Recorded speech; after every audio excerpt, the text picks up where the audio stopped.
Assalamualaikum warahmatullahi wabarakatuh. Pemirsa, kembali lagi bersama IMTV Podcast Open Your Heart. Oke, kita harus selalu buka hati, buka pikiran, asal jangan buka-buka yang lain ya.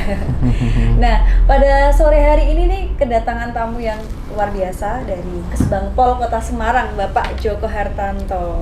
Ya Pak, selamat sore Pak, apa kabarnya nih Pak? Selamat sore, alhamdulillah. Assalamualaikum warahmatullahi wabarakatuh.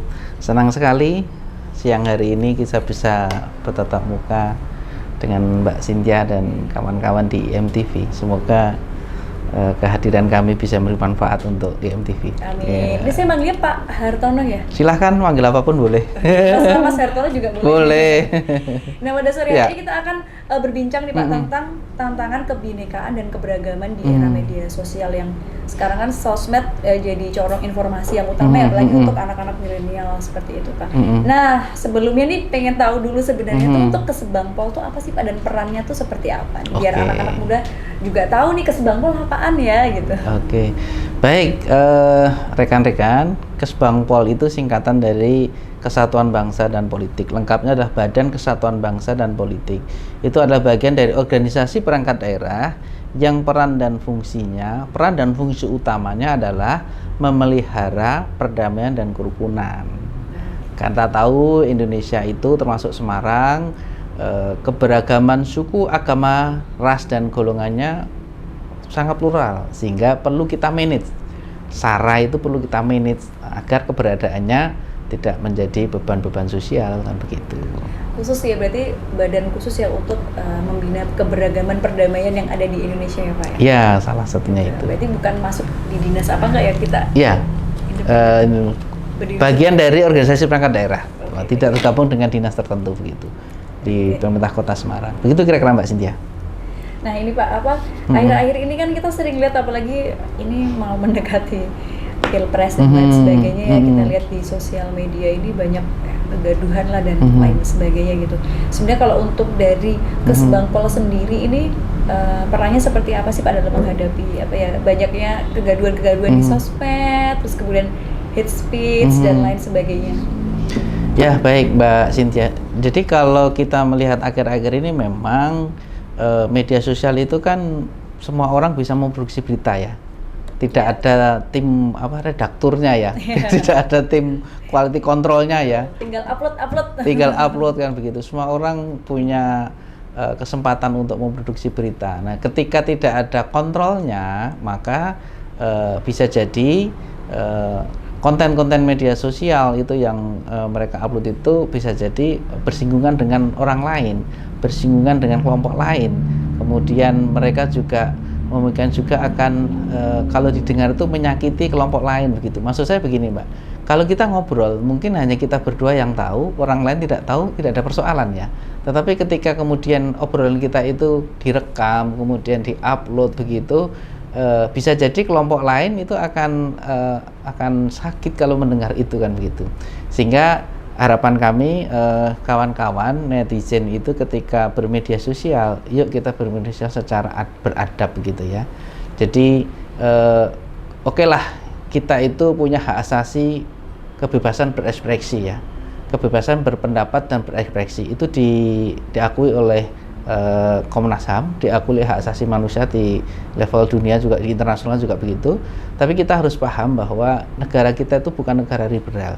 Negara kita adalah negara Pancasila yang memiliki batasan-batasan. Kalau di negara liberal bolehlah seperti itu. Nah, kita harus punya batasan-batasan itulah. Batasannya apa? Batasannya adalah kebebasan berekspresi kita dibatasi oleh kepentingan orang lain, oleh kepentingan umum. Saya kira kalau semua orang memahami itu Mbak, semua akan bisa bermedia sosial dengan beradab kok, begitu kira-kira. Berarti untuk Kesbangpol sendiri itu juga bersinergi dengan Kominfo ya Pak, untuk terkait yang di sosmed sendiri ini kan ada aturan-aturan tentang mungkin undang-undang ITE juga yang bukan membatasi ya, sebenarnya lebih mengatur orang untuk berkomunikasi di depan umum seperti itu. Ya, kami di Kesbangpol itu fungsinya adalah edukasi publik, edukasi kepada masyarakat kan begitu. Kalau nanti pengawasan kemudian tindakannya itu kan ada di Kominfo. Ada pembagian tugas di sana.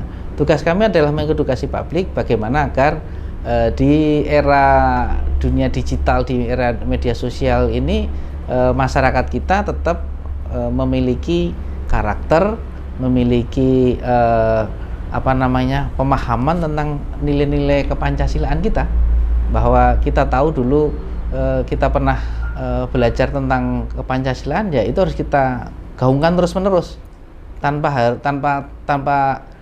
harus capek begitu. Harus kita gaungkan terus-menerus. Kira-kira begitu, Mbak? Iya. Ya.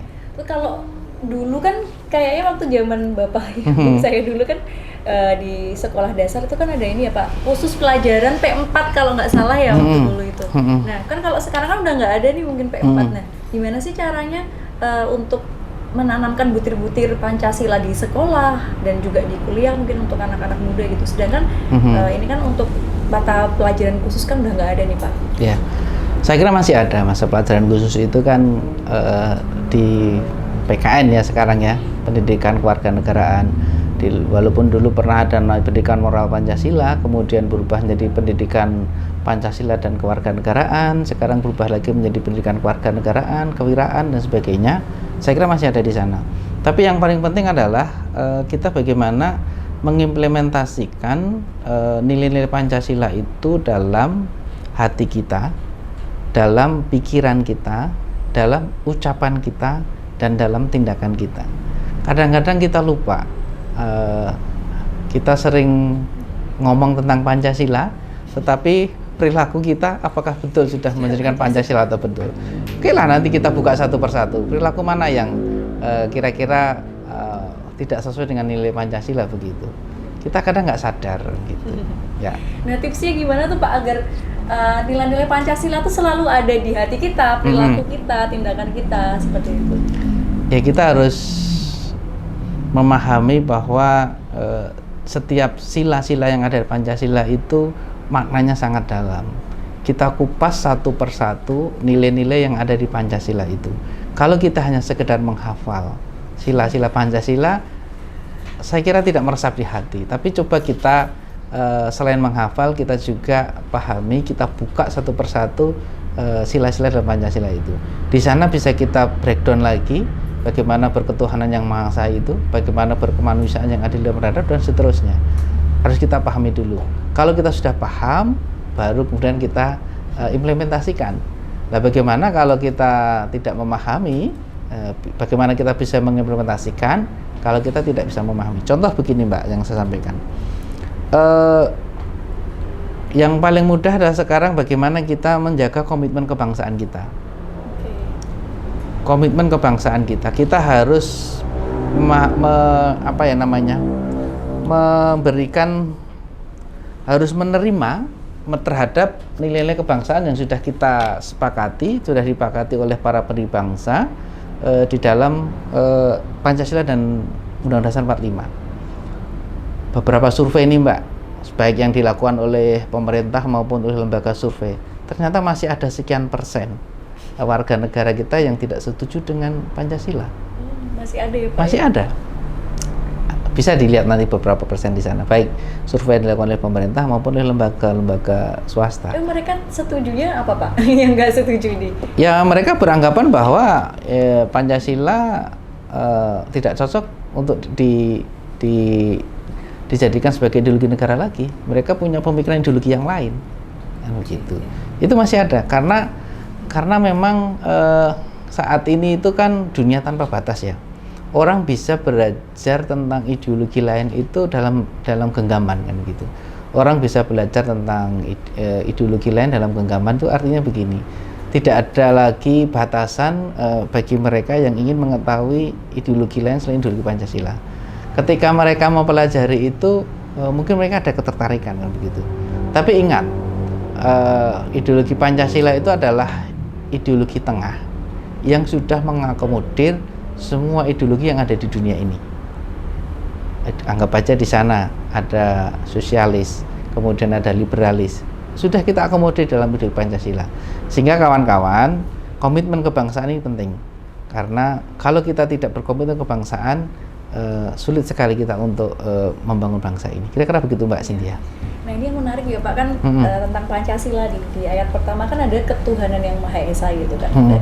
dikait-kaitkan dengan toleransi yang ada di Indonesia, apalagi kalau mendekati ini kemarin tanggal 25 Desember mendekati tahun Natal untuk yang beragama Kristen dan Nasrani seperti itu. Nah, kan mesti dibilang kalau oke, toleransi boleh, tapi untuk yang beragama Muslim tetap pada akidahnya gitu, yang jadi ramai itu Pak di sosmed. Saya lihat kalau misalkan Natal banyak yang pada nge-share hukum mengucapkan selamat Natal kayak gitu, pada ramai sendiri di WhatsApp juga seperti itu. Nah, kalau menyikapi fenomena seperti ini gimana ini Pak Hartono? Kadang-kadang kita mudah mengucapkan toleransi ya, tapi kadang kita belum memahami apa itu makna yang dalam terhadap toleransi. Coba kita pahami apa itu toleransi. Toleransi itu adalah kita harus meyakini keyakinan yang kita peluk, ya. Tapi di sisi lain kita juga harus menghormati orang lain yang memiliki keyakinan berbeda. Jadi terutama toleransi beragama ya. Kalau toleransi beragama itu saya mengutip dari apa yang disampaikan Prof. Mujahidin Thohir dari Undip, antropolog Undip itu mengatakan demikian. Keyakinan ajaran agama, setiap ajaran agama itu pasti benar menurut yang meyakininya. Nah, ketika sudah yakin, jangan ditanya lagi kebenarannya. Begitu. Jadi kita harus punya pikiran bahwa semua orang memiliki keyakinan yang menurut mereka benar. Nah, ketika menurut mereka benar, kita harus menghormati itu. Jangan pernah lagi ditanyakan kebenarannya, karena udah yakin. Udah yakin ya. Iya. Keyakinan melebihi segalanya. Iya, betul. Tanpa harus dibuktikan gitu ya. Nah, ini tadi terkait fenomena saat Natal gitu. Nah, terus ada lagi juga Pak, sampai kemarin tuh bahkan kata teman saya itu sampai keluar loh Pak di soal CPNS gitu. Jadi tentang pemaknaan Pancasila. Jadi Pancasila ini di setiap periode kepemimpinan presiden gitu, dia tuh punya pemaknaan yang sendiri-sendiri. Tiap kepemimpin mempunyai pemaknaan Pancasila sendiri-sendiri, sehingga ada sedikit penyalahgunaan untuk mempertahankan kekuasaannya seperti itu Pak. Jadi dianggap ya benar Pancasila ini ideologi negara, tapi tiap pemimpin tuh pasti punya pemahaman Pancasila yang sendiri-sendiri gitu. Nah, ini kalau menurut Pak Hartono sendiri gimana sih Pak?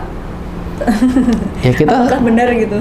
Ya, kita kembali lagi kepada para pendiri bangsa dulu ketika merumuskan Pancasila.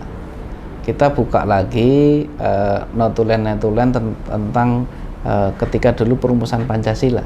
Ketika kita sekarang ada perdebatan pemaknaan misalnya begitu ya, apa sih yang dimaknai dengan sila ini, ya kita buka lagi notulen-notulen dulu. Kebetulan saya di rumah ada bukunya itu, bukunya setebal ini. Apa itu Pak?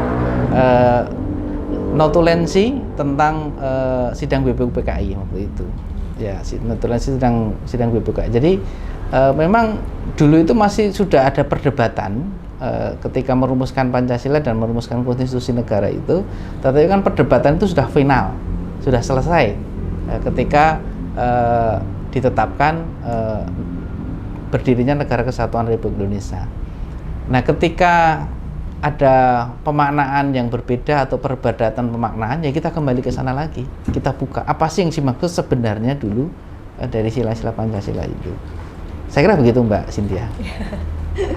Ya Pak, baik Pak. Iya. Nah, kalau menurut Pak Hartono sekarang nih gimana sih Pak caranya memupuk kebinekaan dalam era yang sekarang ini ya, era anak-anak milenial seperti ini lah Pak, sekarang semua yang sudah serba sosmed gitu. Gimana sih memupuknya biar selalu untuk tetap mempertahankan gitu Pak? Jadi pahamilah bahwa sosmed itu adalah ruang publik, bukan ruang privat. Kalau kita memahami medsos itu adalah ruang publik, maka cara bicara kita pun juga harus berbeda dengan ketika kita bicara di ruang privat. Contoh nih, kalau kita bicara tentang keyakinan, tadi kembali ke masalah keyakinan, kita di ruang privat, kita boleh ngomong bahwa keyakinan kita yang paling benar, yang lain itu salah dan sebagainya, itu boleh. Tapi ketika bicara itu di ruang publik, seperti itu saya kira akan menyakitkan kelompok lain. Jadi sekali lagi, jangan bicara hal-hal yang sifatnya privat di ruang publik. Akan menjadi persoalan, pasti. Contoh kemarin kita lihat di mana itu yang di di Gunung Semeru ya, kemarin yang sajen yang ditendang itu seperti itu contoh seperti itu. Kira-kira begitu Mbak ya. Iya ya Pak. Oke. Ya Pak, itu kan tadi kan jadi gini, untuk sekarang tuh kan edukasi yang ada dan di dunia untuk mengedukasi dunia literasi gitu loh Pak. Nah itu menurut Bapak tuh perlu ditingkatkan nggak sih edukasi terkait dengan literasi di dunia media sosial khususnya? Saya kira penting Mbak dan perlu ditingkatkan. Kenapa? Karena orang kalau sudah masuk di dunia media sosial itu kadang-kadang karakter pribadinya akan hilang. Ya, karakter pribadinya akan hilang. Yang saya maksud demikian. Coba beda nggak ketika kita ngomong di hadapan orang banyak, kita berpidato begitu. Ini kan cara lama ya. Kita berpidato di hadapan orang banyak. Daripada kita ngomong di ruang tersendiri begitu. Kan tentunya gaya bahasanya beda kan. Ya, gaya bahasanya beda kan gitu. Tapi ketika kita ngomong di ruang tersendiri, kemudian itu direkam dan kemudian itu diupload di media sosial atau di media online, maka itu menjadi ruang publik. Nah, bagaimana kita merubah mindset kita ketika kita ngomong seperti ini, kemudian kita seolah-olah kita ngomong di hadapan orang banyak begitu. Itu kan tidak mudah itu. Nah, literasi yang perlu kita terus sampaikan kepada masyarakat bahwa ketika media sosial itu adalah ruang publik, maka insya Allah kawan-kawan akan bisa menjaga itu. Kira-kira begitu Mbak. Oke, baik. Ya. Kan dari Kesbangpol sendiri sih Pak, tantangannya apa sih Pak untuk menghadapi toleransi yang ada khususnya di Kota Semarang ini Pak? Ya, tantangannya Mbak. Tantangannya adalah ketika dunia ini tanpa batas. Kejadian yang ada di ujung dunia sana akan berpengaruh ke Semarang. Kejadian yang ada di Kalimantan sana akan berpengaruh ke Semarang. Kejadian yang ada di Papua sana akan berpengaruh ke Semarang dalam hitungan detik, hitungan menit, dan begitu. Jadi kita tidak bisa membangun toleransi hanya di Semarang saja. Kita tidak bisa membangun toleransi di Jawa Tengah saja. Harus komprehensif antar semua daerah. Itulah kenapa kami harus menjalin kerjasama juga dengan Kesbangpol di seluruh Indonesia. Kira-kira begitu. Oke, berarti semua saling berkaitan, nggak cuma di Semarang aja ya Pak? Ya, tantangannya itu. Setiap isu-isu nasional atau daerah pun juga berpengaruh sampai di Semarang. Berpengaruh.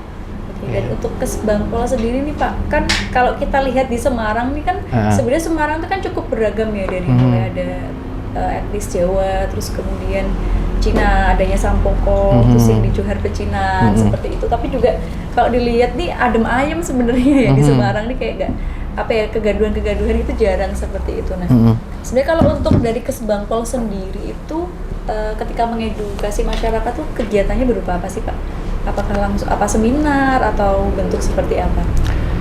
Ya, kalau bicara tentang pelaksanaan tugas kami mengedukasi masyarakat ya, kami sudah mulai meninggalkan cara-cara konvensional.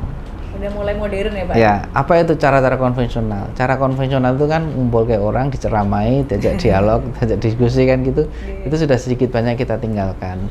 Kami sekarang menggunakan konsep bergerak bersama membangun kota yang dicetuskan oleh Bapak Wali Kota Semarang, Pak Indra Prihadi.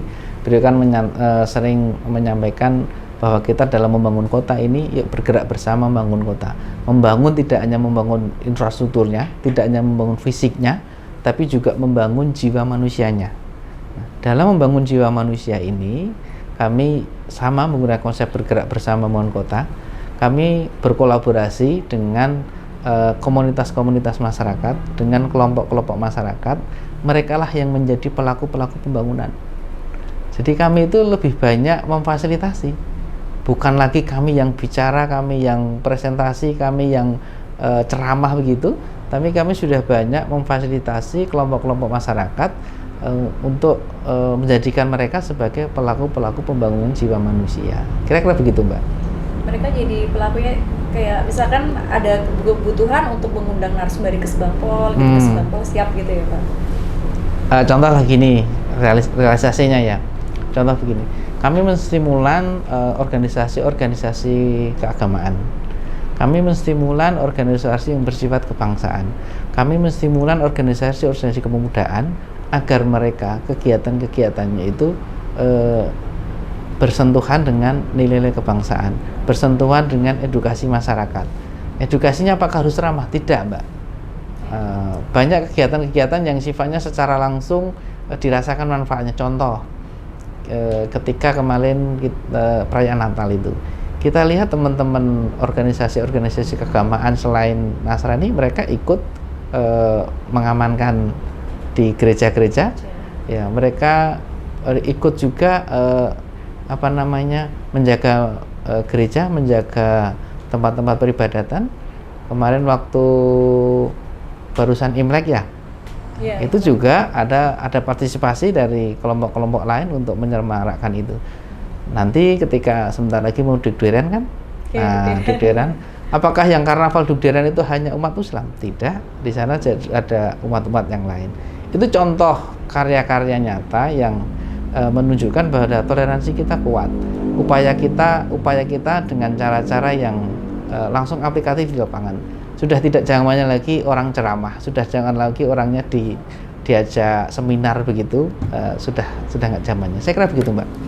Sudah ini ya Pak, kuno caranya ya Pak. Iya. Ini kalau menurut Pak Hartono sendiri, kenapa sih Pak di era sekarang nih sering banget ada kegaduhan, mudah gitu untuk tersulut, apalagi udah kita ngomongin udah soal agama, terkait toleransi itu mudah tersulut emosi. Kira-kira kenapa tuh Pak di era yang sekarang sih beda seperti yang mungkin zaman dulu ya. Kalau sekarang nih kayaknya mudah sekali untuk isu apa dikit terus jadi berantem dan lain sebagainya. Jadi mungkin lebih jelasnya begini Mbak Cynthia, yang Mbak Cynthia tanyakan mungkin kenapa sekarang ada persoalan-persoalan itu kadang-kadang bersinggungan dengan SARA begitu ya. Suku, agama, ras, dan antar golongan begitu ya. Saya kira itu adalah kedewasaan kita yang perlu kita kita pupuk lagi, bahwa bagaimana kita menghormati kelompok lain, bagaimana kita menghormati budaya orang lain, menghormati kebiasaan orang lain, menghormati ajaran orang lain, itu yang harus kita tingkatkan lagi. Karena kalau itu tidak bisa kita kendalikan, maka yang akan terjadi adalah antar kelompok ini mereka bisa saling bahasanya saling bully kan begitu. Kalau saling bully, sudahlah, kita nggak mengharapkan itu semua. Kira-kira begitu Mbak. Ya. Kalau untuk penerapan untuk anak-anak muda ini sebenarnya lebih mudahnya gimana ya Pak untuk mengajak mereka untuk lebih menanamkan nilai-nilai Pancasila gitu. Kadang sekarang ini soalnya anak-anak tipe sekarang ini sukanya cuek gitu loh Pak. Mereka cuek, cenderung egonya lebih besar gitu. Ya. Anak-anak muda, pahamilah bahwa negara kita itu adalah negara yang paling plural di dunia, paling beragam di dunia. Negara kita itu ada 17.000 pulau, kemudian suku bangsanya itu ada 300-an suku bangsa, kemudian agamanya ada 6 di sana, masih ada pengait kepercayaan lagi. Kalau kita tidak menyadari itu, coba kita lihat di negara lain. Mereka yang satu negara itu agamanya sama saja bisa konflik. Betul. Ya, di Suriah itu dia hanya satu agama di sana. Sukunya hanya ada 4. Konflik ternyata. Nah, apalagi negara kita yang pluralismenya tinggi sekali. Sehingga anak-anak muda kita harus paham itu. Negara kita itu adalah negara yang kebinekaannya plural banget. Itu kalau tidak kita jaga bersama, maka potensi-potensi konflik itu akan ada begitu Mbak. Nah, bagaimana cara menjaganya? Pertanyaannya, yaitu tadi, jaga perilaku kita di ruang publik, baik itu di ruang publik secara langsung maupun di ruang publik di media sosial maupun di media online. Kalau tidak bisa menjaga perilaku kita di ruang publik, saya kira kita perlu lagi mengkhawatirkan ketika nanti ada kelompok lain tersinggung, ada kelompok lain yang merasa kelompoknya dibully oleh kelompok lain, itu sangat mengkhawatirkan bagi kami. Kira-kira begitu Mbak.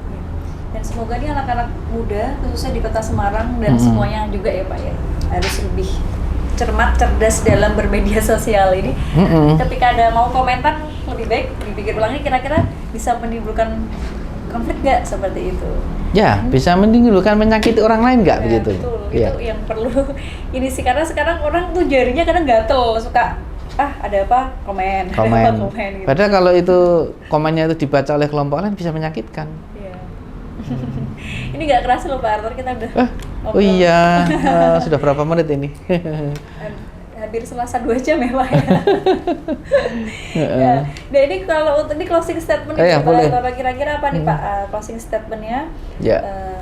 untuk saran dan kesan untuk anak muda di Kota Semarang dan semuanya, terkhusus untuk dalam kita menjaga kebinekaan dan toleransi. Oke, kawan-kawan anak muda, saya kira yuk kita jadikan keberagaman ini, keberagaman suku, agama, ras, dan antar golongan, keberagaman sara ini bukan menjadi beban sosial, tapi jadikanlah modal sosial untuk pembangunan.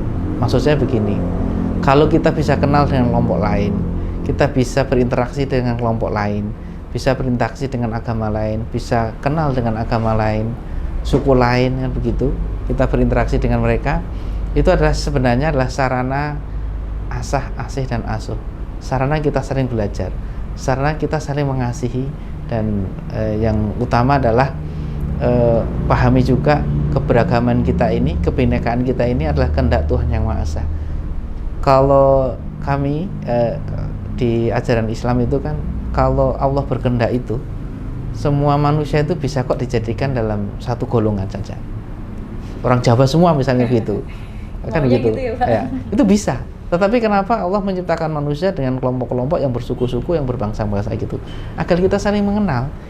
Mengenal tidak hanya saling mengenal, tapi saling belajar. Karena masing-masing kelompok itu punya kelebihan. Nah, kita saling belajar di sana. Saya kira Saling gitu, Mbak. melengkapi juga ya Pak ya? Ya pasti saling melengkapi ya. Saya kira begitu statement saya. Ya. Terima kasih Pak Joko Hartono sudah mau mampir ke studio IMTV Semarang di acara podcast sore pada hari ini. Semoga sehat selalu Pak. Amin. Ya, semoga kita bisa ke depan bisa ngobrol-ngobrol lagi nih Pak. Oke. Ya. Masih kurang karena waktu ya nanti. Iya, boleh. Ya begitu sahabat IMTV, itu dia perbincangan kita pada sore hari ini bersama Bapak Joko Hartono dari Kesbangpol Kota Semarang. Dan jangan lupa untuk selalu like, komen, dan subscribe IMTV Semarang di YouTube. Oke, saya Cynthia Pejdia dan teman-teman yang bertugas undur diri. Wassalamualaikum warahmatullahi wabarakatuh. Podcast IMTV, open your heart. Wabarakatuh.